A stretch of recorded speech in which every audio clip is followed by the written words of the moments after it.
Reputation can be fiercely defended as freedom, especially in high-stakes political conflicts.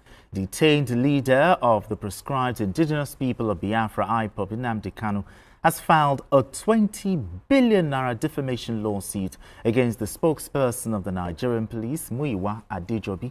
The police spokesperson had, in a statement, referred to IPOB as a terrorist group, which, according to Kanu, portrayed him as a terrorist leader.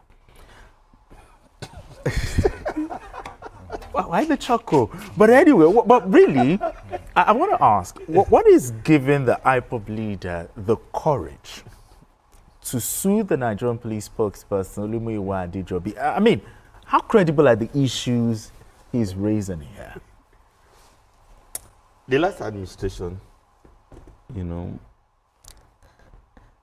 went to court, and through the court, IPOB was declared as what? Was prescribed as a terrorist organization. And anybody that obnobs or parades himself, maybe as a member, leader, sponsor, or anything around IPOB and similar organizations, who are they? I'm sorry, maybe, I don't know the level of education of some people, but recently what happened to the Lakurawa, fellows, the court declared them as a terrorist. You don't need to be a member to be tagged a terrorist. You sponsor them, you obnob with them, you do business with them. Anyone that, hovers around Lakurawa and all other similar organizations, that's who they are. And unfortunately, that's our law. It's not the opinion of anybody. It's not about emotions. It's not about being nice or not being nice. Now, I think how much is he asking? 20 billion. 20 billion. That's outrageous. But according to the legal team of IPOB, they said they have a court order, a court order, a high court order, saying that prescription in 2017 is illegal, unconstitutional. So that's what, on that basis, the IPOB leader is saying that what the police spokesperson said was wrong. What are your thoughts? By the laws of Nigeria, because it is gazetted. Look at the Lakurawa example I gave. By the way the country, in every country, the moment it is gazetted, you will have to go as far as maybe the Supreme Court to be able to expunge it. So the major question is this: looking at the allegations, leveled, against the police by the IPOB leader, I'll ask you: is IPOB? Don't forget that the man in question, is also a lawyer. I'll still come back to that. But the big question. I'm talking about the police. Yeah, exactly. Police spokesperson. The big question is IPOB a terrorist organization or not?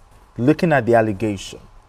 No, well, I want to take you from where Adekunle left. Now, in 2017, the federal government actually went to court, and that was where they got the order. And then it was the late Justice Kafarati that actually proscribed IPOB. Okay, and all his activities. Okay. And I think that was the premise that Nnamdi Kanu was kept in prison for a very long time, even though he even won some of the cases in 2018 and some other based on his fundamental human rights. But in 2023, a high court in Enugu, Justice Onovo. Is it state or federal? States. Hold on now, because when you say high courts, because they are of coordinate jurisdiction. Jurisdiction, okay. They are both of coordinating jurisdiction. So if you look at it, that particular Justice Onovo, actually said the IPOB was not a terrorist organization, that everybody has the right for self-determination. Okay. In fact, because I remember then, in fact, Nnamdi Kanu actually sued the federal government and the Southeast governors, whereby even the justice actually said that the federal government should even pay him and even write letters of apology to him, pay him 8 billion. That was in the judgment. That was in 2023. Over his abduction, no? No, that is it. It's over this IPOB matter. You understand? Okay, I'm listening. So now, for us, okay, why Adejobi is now writing this? Perhaps Nnamdi Kanu is now looking at this Justice Onovo's order. Okay. Okay, declaring that you shouldn't have even, declared, because he proscribed it. That is what the order was. Okay. That he proscribed that IPOB is not. It's not a terrorist. Yes, that everybody has a right. So perhaps that is where Nnamdi Kanu is drawing his own premise from. Okay. And holding the fact that you can't call me a terrorist or anything that is linked to IPOB as a terrorist organization. Perhaps that is where he's drawing it. So, then where is the police spokesperson drawing his from? Now, the police spokesperson might also be drawing his own inference from the Federal High Court, which, just like Adekule is saying, yes, because terrorism is a federal matter. What we are talking about is that the federal government of Nigeria gazetted it that IPOB is a terrorist organization, Lakurawa a terrorist organization, and all other similar organizations. If you now you can go to your backyard, high court or anywhere and say whatever. There is no high court that can overturn the decision of another high court. But don't forget that they've gone to appeal court. No, they've gone to. You will now go to appeal court until it is overturned. But as of today, that is the law. The first one done by the Federal High Court. No. But when they went to the appeal court, was it set aside or? No. It was set aside. It was set aside. Adjourned. But there is no order yet. No order. So the appeal court has not sat. Not sat on the matter. They've already gotten the final briefs from all the council. So it is left for them, for the appeal court to now fix a date whereby they will now say, okay, fine, whether IPOB is a terrorist organization, whether Nnamdi Kanu is, whether we will now say that Nnamdi Kanu is a terrorist leader or not. So you get. But was the police spokesperson wrong? Looking at things. No, it's not wrong. It's not wrong. It's not wrong. The laws of Nigeria being gazetted, IPOB is a terrorist organization until it is declared otherwise, not by any state high court. No, you will need to go as far as any other court. Higher jurisdiction. Until when? So are you saying, Adekule, are you now saying that another person cannot take that matter to, because it's gazetted, another person cannot take it to court? I said you can go to court of higher jurisdiction. That is what I'm saying. The case is now at the Court of Appeal. Court of Appeal, but there's no order yet. But the law has changed. That is the point I was trying to make. Everybody has a right to. We abuse the courts a lot in Nigeria. How would a federal court make this? You are now going to state high court. But since our politicians do it a lot, why will everybody not do it? It's only done in Nigeria. No other place you do that. When you are dissatisfied, if a federal high court makes a decision, issues a decision, you go to the higher court. If you are dissatisfied, not going to your backyard, high court, another high court to now do something otherwise. So no. So the law of Nigeria has not changed. That's the point I was trying to in other words, Nnamdi Kanu suing the police spokesperson. How do you see this going? I see nothing. You think it's going to be thrown out? Because why not? Because you think so. It's going to be thrown out. It's it's a waste of time of the court. See, the law of Nigeria. The people you are talking about are not, ignorant people. I'm talking about the police. You get what I'm saying?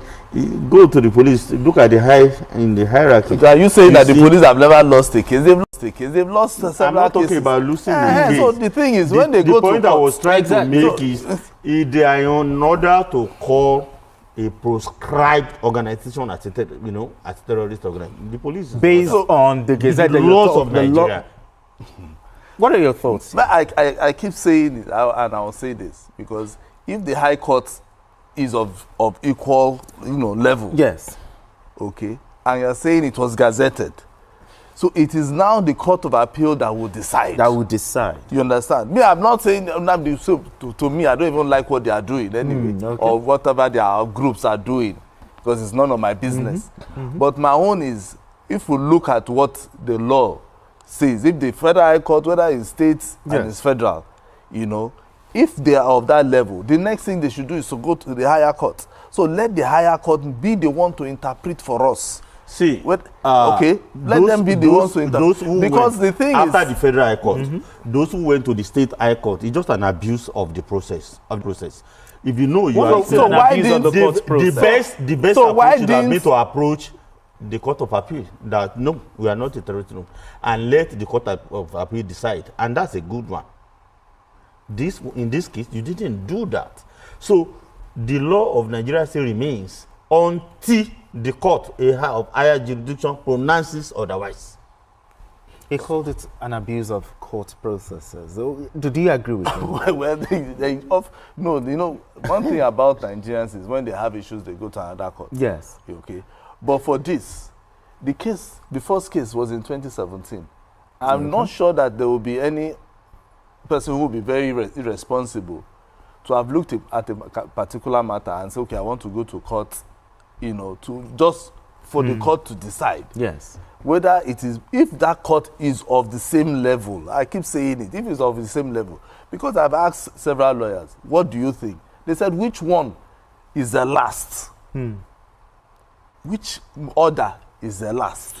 That was the one in 2017. Wasn't you say it was gazetted, fine. Yes. Now the second one also came in June 2024, and the last one from the government, I think, came in at maybe November 2023.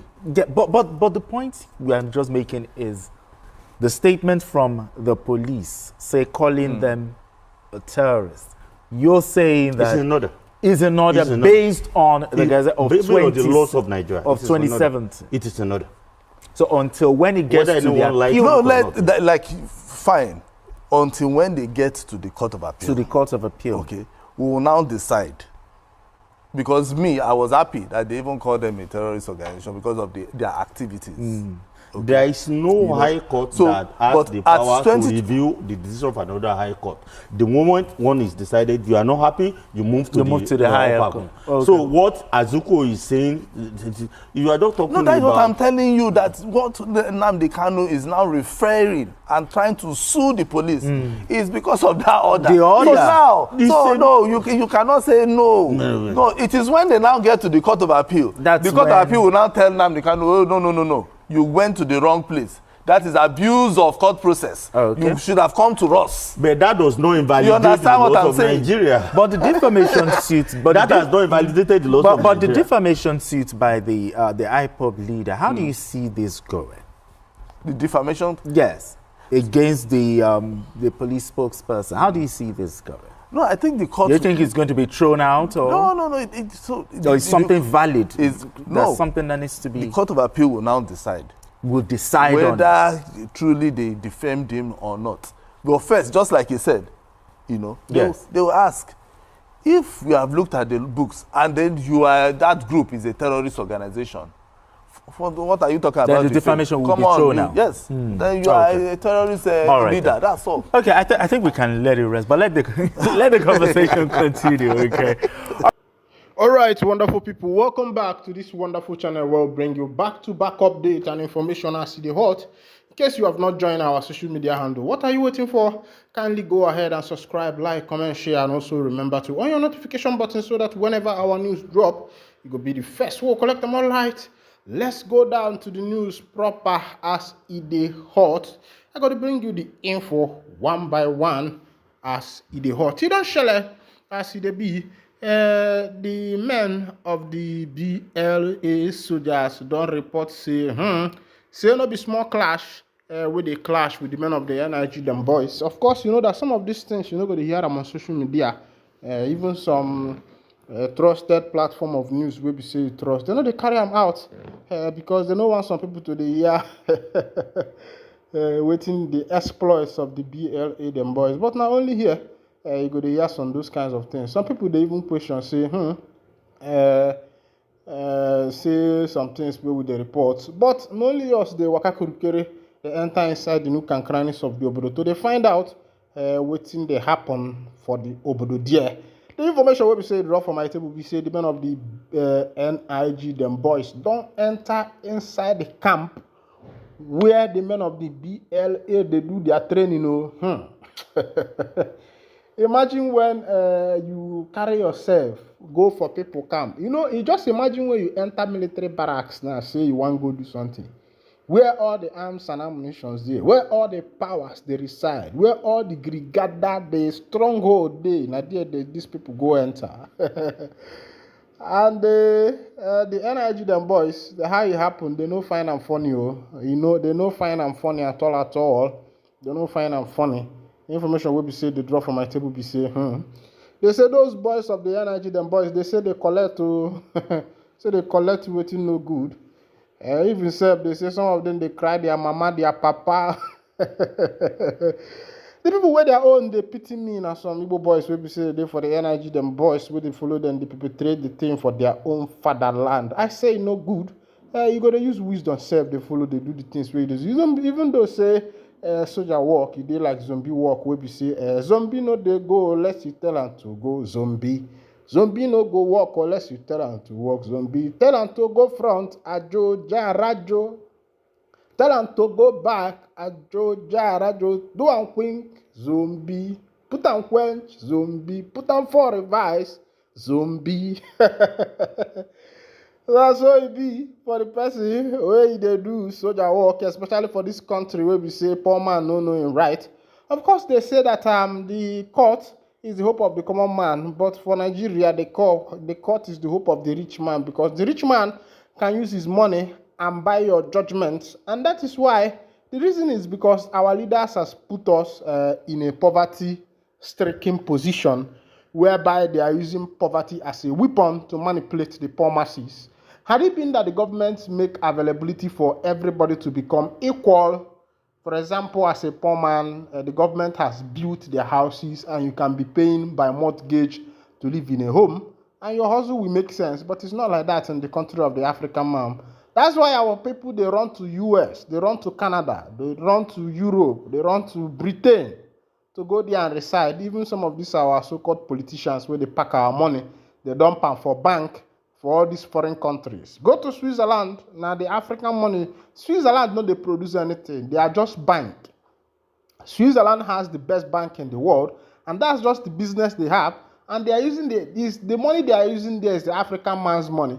In the regime of Abacha, we heard that he was moving at least $30 million every week to foreign banks, and is a command, and you could imagine such kind of military government whereby such things are happening, and this money have been moved to foreign accounts, and the white man is using the money to develop his country. Imagine as far back as the 60s, the 70s, the 80s. You could imagine as far back as that time that someone is moving about $30 million every week from the central bank. As at this time, Naira was equal quarterpos to US dollar. US dollar does not have any meaning at that time. It was when they introduced the evaluation of our currency that our people started devaluating our currency. That's when we started moving from 100 Naira to 200, from 200 to 500, from 500 to 1,000. 1,000 came into this country around 2005 or thereabout. That was when there was introduction of the 1,000 Naira note, and our people was thinking it was going to be better for them. At least they will be able to carry much amount in a small, you could carry like 100,000 in just by 100 pieces, without knowing that what the bank was doing is what is called devaluation of the currency. They never knew that. Go to places like Guinea-Conakry, Guinea-Bissau, you will see something like 20,000 Guinea franc in one note. Go to places like Somalia, where their currencies have been so much devaluated that you could even carry Somalian currencies in a wheelbarrow just to go and purchase a fan or even a television. You will carry the Somalian currency in a wheelbarrow. It's just that the African government and those who are managing the governmental activities, the government mercenaries, should I say they are daft? But let me not just put it that way, but I will say that they lack wisdom and they do not love their country to take their country to the next step. And when people like Mazi Nnamdi Kanu Amadike, one of Ndi Igbo, comes up, to do some exposure on these things, and that's why you see that the politicians hate him, especially the Igbo politicians, the Southeast politicians. There was something Sowore said. He said that the genesis of Mazi Nnamdi Kanu's problem is not even the Yorubas, it's not even the Hausas. It is his Igbo brothers, his Igbo politicians, his Igbo governors, who felt that Mazi Nnamdi Kanu's exposition to the evil that is being committed in the southeastern part of Nigeria is going to jeopardize their effort of, embezzling money, their effort of, moving into the government, buying the government wholeheartedly. Of course, you know that a lot of governors in the southeastern part of Nigeria bought their office. Is life something? They bought their office. For example, somewhere around the southeast, if you are going to places like, if you are passing through Imo State, where the governor there was fourth in position and ended up becoming the governor of the state, and the people were not happy. You see all these things, you find out that these people bought the office with their money. When you hear things like, it is my time, and the Yoruba language is translated as Emilokan, you know what is happening. As it be, I hear say na woto, na the men of the energy them boys they collect as they jump into the barracks of the BLA. Of course, you know that the BLA have established their barracks. It is yet unknown to everybody, but it is known to some. People like me don't know where it is located, but we are always handy with the information that is happening around there, because our work is to bring you information back-to-back update as it happen, make you see what's in the happen. Other information, our brother, whether they call Speed Darlington, his stage name na Akbenwa Mama. They say Speed Darlington breaks silence after release, send note of warning. Nigerian controversial musician Darlington Achakpo Okoye, popularly known as Speed Darlington or Akbe, has announced his return with a cryptic message. Taken to his Instagram page on Thursday, January 23rd, 2025, Happy posted a video of two bulls and captioned it simply, "I am back." In the video, he can be heard saying, "Two bulls fighting, one step back. It's not running away. It went back to gather energy and launch back with bigger banger." In a follow-up post, Darlington posted a picture of Lego practitioner Mazi David Ihoma Esquire appreciating him for his support. The singer then hinted an upcoming Lego battle with Ihoma on his team as his defense counsel. He said, "Thank you, Mazi David Ihoma Esquire. We're going all the way. They must pay me for violating my human rights 300 million naira. We will drag them more than Stanley. And I dragged that bank that violated me 2 years ago." Recorder Speed Darlington recently regained his freedom after almost 2 months in Kuje prison. This was after he admitted to a 20 million naira bail last week by a federal high court in Abuja. Confirming his release, the singer lawyer Stan Alieke shared photos with Darlington on Instagram. Alieke said Darlington's legal representative will be seeking redress against the Nigerian police following their client's illegal incarceration. Also recalled that Darlington was rearrested on November 27, 2024, while performing at a show in Owerri, Imo State. The Bangadank crooner was accused of cyber-stalking Grammy Award-winning musician Burna Boy. This particular social media banger is between Burna Boy and our Speed Darlington Akbe. Remember that the first time Akbe was arrested, That was before the Prime Minister of the Biafra Republic government in exile, Mazi Simon Ekpa, was taken by the Finnish government. He gave an order, ultimatum, that Akpi should be released, and immediately Akpi was released. And that's to show you the power of Mazi Simon Ekpa. All right, this is where I'll be winding down the curtain. And if this is your first time of joining us on this wonderful channel, kindly go ahead, subscribe, like, comment, share. And also remember to on your notification button so that whenever our news is dropping, it will be the first we'll collect them. Thank you for listening. God bless you.